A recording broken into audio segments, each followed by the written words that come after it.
Игрите на българското детство. Днес разглеждаме League of Legends. Ама старата. Цъкаш на старата карта. Дърветата, като от Майнкрафт. Баран изглежда като розова гъба и винаги имаше един, който рейдж квитваше след 10-та минута. Но ние оставахме, защото искахме да обърнем играта. Без сарендър, без скинове, само чист адреналин и спомени. Пускаш се да цъкаш, влизаш да пикваш и някакъв пич ти пише в чата mid or feed.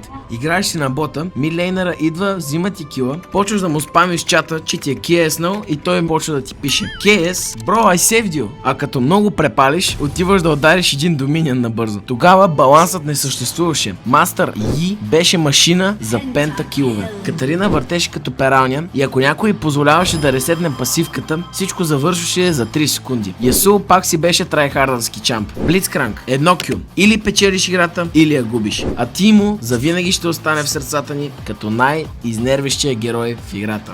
Коментирай дали си я цъкал, а ако искаш още подобни видеа, последвай FPS Booster.